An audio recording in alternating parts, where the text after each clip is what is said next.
করেন। রাসূলুল্লাহ সাল্লাল্লাহু আলাইহি ওয়াসাল্লাম আল্লাহ তাআলার কাছে তিনি উত্তম মওত আশা করেছিলেন, আফজাল মওত আশা করেছিলেন। আল্লাহ রাব্বুল আলামিন আমাদের নবীর দোয়া কবুল করেছেন। আল্লাহ তাআলা আমার নবীকেও শাহাদাতের মওত দান করেছেন, উত্তম মওত দান করেছেন। এজন্য মুমিন কখনো মৃত্যুকে ভয় করে না। আল্লাহর রাসূল জিহাদের জন্য সাহাবায়ে কেরামদেরকে তাদেরকে সুন্দর কইরা ভালো করে গঠন করতেছিলেন। জিহাদের ময়দানে কারা নিবে তাদেরকে প্রস্তুতি করাচ্ছিলেন। নবীজি একজনকে এইভাবে টেনে টেনে আল্লাহর রাসূল সামনে আনতেছিলেন এবং একজনকে যুদ্ধের ময়দানে যাওয়ার জন্য আল্লাহর রাসূল প্রস্তুতি গ্রহণ করাইতেছিলেন। আল্লাহর রাসূল সাল্লাল্লাহু আলাইহি ওয়াসাল্লাম সমস্ত সাহাবায়ে কেরামদেরকে একসাথে ডাকলেন এবং যুদ্ধের প্রস্তুতির জন্য আল্লাহর নবী সাহাবায়ে কেরামদেরকে বাছাই করা শুরু করলেন। আল্লাহর নবী হঠাৎ করে ডাক দিলেন, আমার একজন সাহাবী যায়েদ ইবনে হারেসা, তুমি কোথায়? যায়েদ ইবনে হারেসা রাসূলুল্লাহ সাল্লাল্লাহু আলাইহি সাল্লামের দরবারে এসে বলে, ইয়া রাসূলুল্লাহ লাব্বাইক ওয়া সাদাইক, আমি আপনার কদমে হাজির আছি, আমি আপনার কাছে হাজির আছি। এই সময় আল্লাহর রাসূল সাল্লাল্লাহু আলাইহি সাল্লাম ডাক দিলেন, জাফর বিন আবু তালিব কোথায়?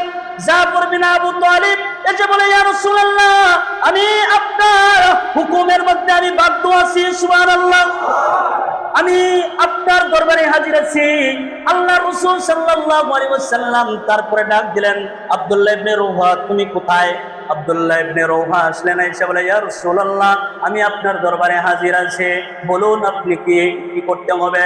আল্লাহ রাসূল সাল্লাল্লাহু আলাইহি ওয়াসাল্লাম একটা ইসলামের পতাকা হযরতে যায়েদ ইবনে হারেসার হাতে ধরে দিলেন, ধরে দিয়ে বললেন, যায়েদ ইবনে হারেসা তোমাকে ইসলামের এই পতাকাটা তোমার হাতে আমি তুলে ধরলাম, তুমি যুদ্ধের ময়দানে যাইবা, যুদ্ধের ময়দানে তুমি যুদ্ধ করবা, যুদ্ধের ময়দানে তুমি যদি শহীদ হয়ে যাও এই কালিমার পতাকা উঁচু করে ধরে রাখবা, সুবহানাল্লাহ, এই কালিমার পতাকাটা তোমার হাতে দিলাম, তুমি যদি যুদ্ধের ময়দানে শহীদ হয়ে যাও তাহলে এই তোমার এই দায়িত্ব পালন করবে জাফর ইবনে আবু তালিব, আবু তালিব তোমার দায়িত্ব পালন করবে।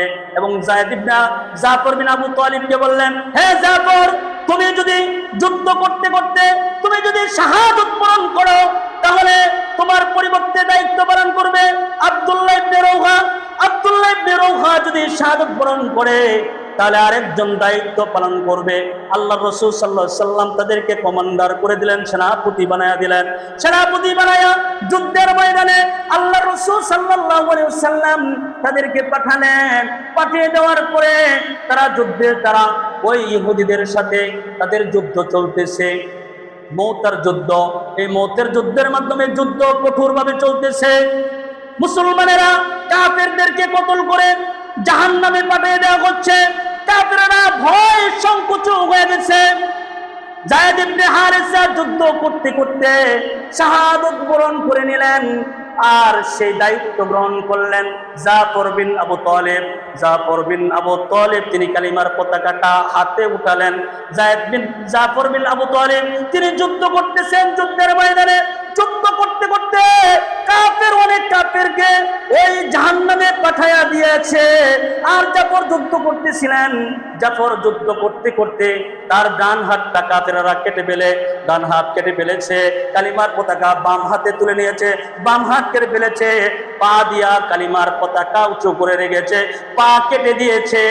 জাফর বিন আবু তালিব আল্লাহর কালিমার পতাকা তার মুখ দিয়া তিনি কামড়ায়া উঁচু করে রেখেছে।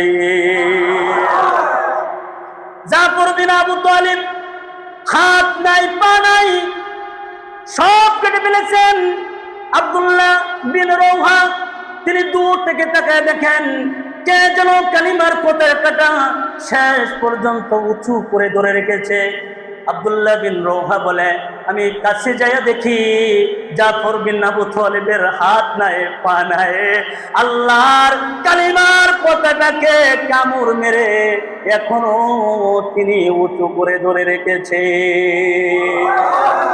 জাফর বিন আবু তালিব আবার তাকে বলেন, আমার পক্ষ থেকে আল্লাহ রাসূলকে সালাম জানাও এবং নবীজিকে বলবা জিন্দেগীর শেষ মুহূর্তে জাফর আল্লাহর কালিমার পতাকাকে নিচে নামতে দেয় নাই।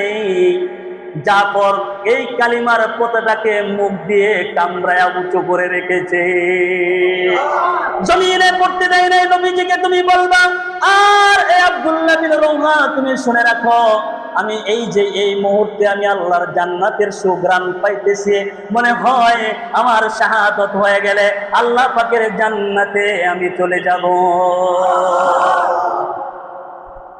আমি আল্লাহ পাকের জান্নাতে চলে যাব। আল্লাহ রাসূলকে গিয়ে বলবা, যায়েদ বিন হারিসা শহীদ, জাফর বিন আবু তালিব শহীদ, আব্দুল্লাহ বিন রওহা এরাও শহীদ হয়ে গেলেন। আল্লাহ রাব্বুল আলামিন দ্বীন কায়েম করেছেন। দ্বীন কাদেরকে দিয়ে কায়েম করেছেন? দ্বীন তাদেরকে দিয়ে কায়েম করেছেন যারা তাদের জীবনের কোনো পরোয়া করে নাই, জীবনের কোনো মূল্যায়ন তারা করে নাই। একমাত্র জীবনের মূল্য যিনি দিয়েছেন তাকে তিনারা মূল্যায়ন করতেন। সন্তানদের দিকে তাকায় নাই। সন্তানেরা যুদ্ধের ময়দানে যখন যাবে, সন্তানেরা পর্যন্ত পিছন দিক থেকে ডাক দিয়েছে, বাবা বাবা বলে চিৎকার করেছে। আল্লাহর দ্বীনের জন্য তারা যুদ্ধ করতে যাবে, এজন্য পিছনে কারা তাদের জন্য কান্দে? কোন সন্তান কান্দে আর বিবি তার জন্য পিছনে পয়রা কান্দে? ওই সাহাবীরা কোনোদিন পিছনের দিকে তাকায় নাই, সম্মুখ মানে আল্লাহর রাহে তারা পৌঁছে গেছে।